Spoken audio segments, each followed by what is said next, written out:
Why, hello, my loves, and welcome back to Spook Manor. Are you here for yet another deathly tale? Well, I've quite the grave turner for you. It is a story about two young friends in search of a seasonal Halloween scare. But they get more than they bargain for when they team up with a misguided youth who takes them on a terrifying midnight stroll through Indiana's most haunted cemetery. Would you care to join us as we walk up the stepping stones to the sacred burial ground? Then let's begin. It is late October in Brazil, Indiana, where our story begins. Melissa and Jennifer are two best friends, spending an uneventful autumn night in Melissa's two-story home in a quiet little subdivision in what they consider to be the most boring part of town. Melissa's parents were out of town for the weekend, and at 15 years old, they trusted Melissa to stay by herself at home with a close friend. Melissa was always very responsible. She never got into any trouble and kept up with her grades nicely. This made it easy for her parents to leave without worry. Melissa loved the independence, and having the house all to herself was the best reward she can get for her consistently good behavior. Jennifer, Melissa's best friend, was also known for her good conduct, and together the girls made their families proud. The evening started around 6 o'clock, and the two friends had spent several days preparing for the night and planning their own private little Halloween party. Sure, it was not quite Halloween, but it was the full moon in October, and that was a good enough reason for them to start the festivities early. After a 4-hour scary movie, candy, and popcorn marathon, the girls were starting to get a little restless. The movies were fun, but they wanted a real scare. It was then that Jennifer pulled out her Ouija board, and they lit a few of the emergency candles from the kitchen drawer for atmosphere. They played with it for about a half an hour before giving up completely. Jennifer was getting bored that nothing was happening, and Melissa was getting tired of Jennifer intentionally moving the planchette and then pretending it was a ghost. Eventually, they moved on to playing Bloody Mary in the upstairs bathroom, and when nothing happened again, they moved on to the next paranormal game they could find. It was around 11:30 when they ran out of ideas. Disappointed from the lack of excitement in their search for the afterlife, Melissa and Jennifer began scrolling through their phones in hopes of saving the night from being a total waste. Then Jennifer spoke up. "Check this out," she stated before going on. "Did you know we are only 20 minutes away from the Carpenter Cemetery? Apparently it's super haunted." "You have got to be joking," Melissa said, now leaning over to look at Jennifer's phone. "Yeah, the article says the graveyard is haunted because of grave robbers in the 1890s. The dead were disturbed, and now they haunt the burial ground." Check this out. Legend has it if you count the steps going up and then again coming back down, that when you turn around you will see a dead caretaker ghost at the top of the steps. They're calling it the 100-Step Cemetery. Dun dun dun. "No way," Melissa said, now getting excited. "Yeah, we should go and try it," Jennifer replied with equal enthusiasm. "No way. It's midnight on a full moon. My parents would kill me. I mean, if some psychopath creeping around a cemetery doesn't kill us first," Melissa said jokingly. "No worries. I'll get my brother to take us. We'll be safe with him," Jennifer casually replied. However, this made Melissa even more nervous. Jennifer's older brother, Jeffrey, was not like her and Jennifer.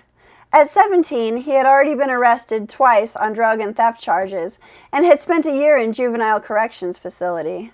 Of course, Melissa voiced this very legitimate concern. "I'm not sure he's the best person to go with," Melissa replied sheepishly, not wanting to offend her friend. "Well, he's been home for 4 months now and has been really trying. He hasn't been in any trouble and has been getting along with everyone in the family for the most part," Jennifer reassured her. "Come on, when are we going to have a chance to do this again?" Jennifer pleaded. At this, Melissa caved, and they reached out to Jeffrey. She fully expected him to decline their offer for a paranormal midnight stroll through a graveyard, but to her disappointment, he agreed. And by 12 a.m., they pulled up to the cemetery in his old beat-up car. The temperature was in the mid-40s, and they had all bundled up in heavy coats for warmth. The sky was clear, and the moon was bright, causing the 100 concrete steps which led from the road to the cemetery to glow eerily in the darkness. Jeffrey was in a bit of a mood, but the girls were excited for their ghostly adventure.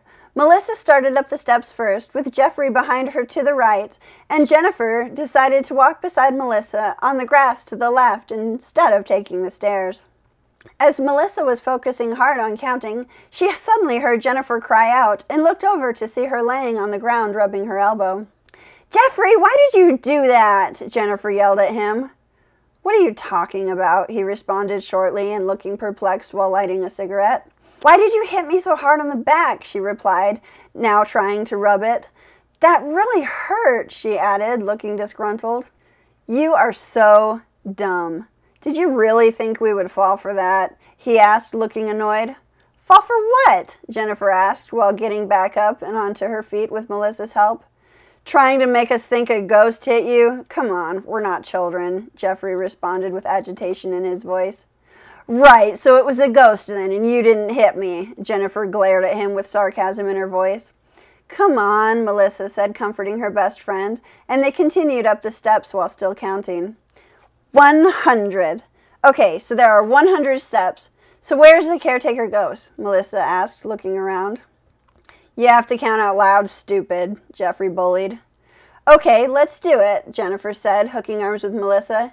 "Are you going to count with us, or are you too afraid?" Jennifer teased at her brother with a smile, and Melissa was amused by their sibling rivalry. Jeffrey put out his cigarette and took the first step, making sure to count out loud. They reached the bottom step at 98, then looked back up the hill. Still, no caretaker. But the legend states you must count the steps twice for the ritual to be complete. So they made their way back up the long stairs, again counting out loud. They reached the top step at 92.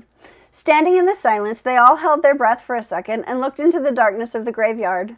The tombstones beyond all glowed eerily in the light of the moon. The air was cool, and the night was silent, with only a gentle breeze to test their wits.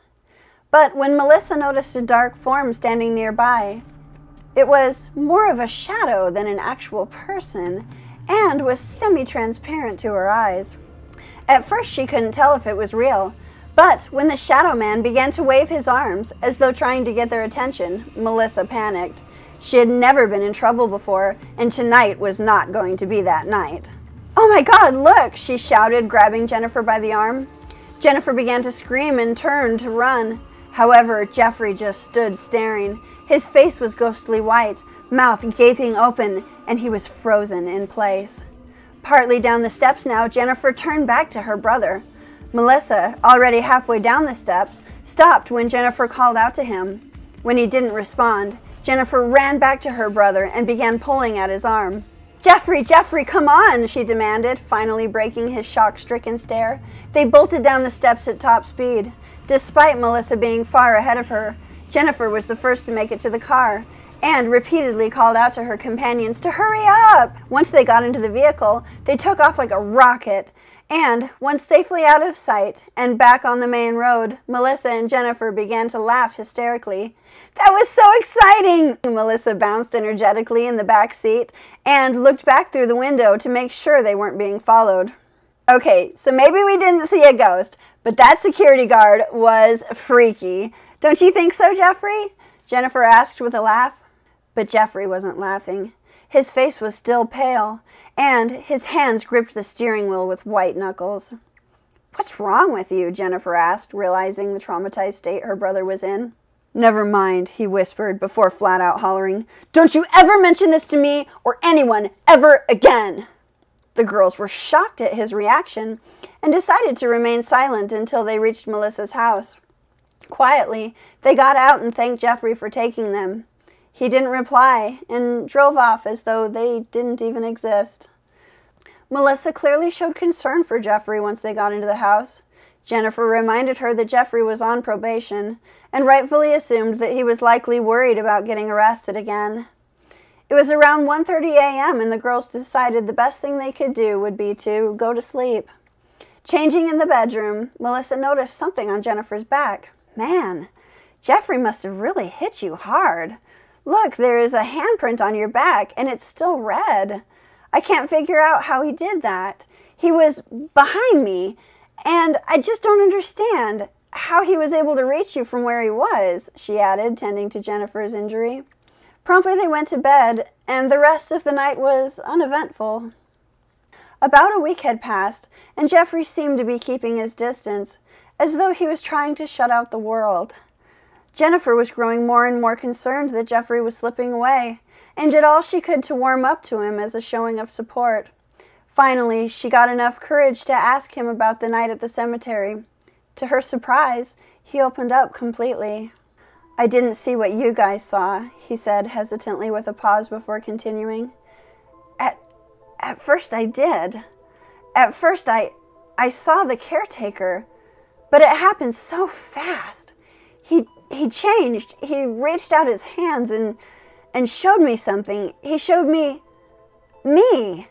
I saw myself. Only I was older. Somehow I knew I was 24. And I saw that I had 3 gunshot wounds in my head. I was bleeding and wearing beach clothes, clothing I had never seen before." They sat in a long silence before Jennifer spoke up. She reassured him that it wasn't real, and that if it was, Jennifer and Melissa would have seen it too. This comforted Jeffrey, and as the years passed, in time, they had all forgotten about his terrifying vision. It was 7 years later when they were forced to remember the urban legend again. The girls had managed to maintain a social media friendship over the years, but as time went on and they began their new lives in college, the two had naturally drifted apart. It was midsummer when Jennifer got the call from her mother reporting that Jeffrey had been killed in Orange Beach.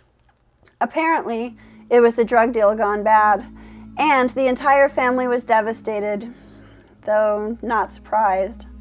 What shook Jennifer the most, though, was that Jeffrey had been shot in the head 3 times, just like his vision.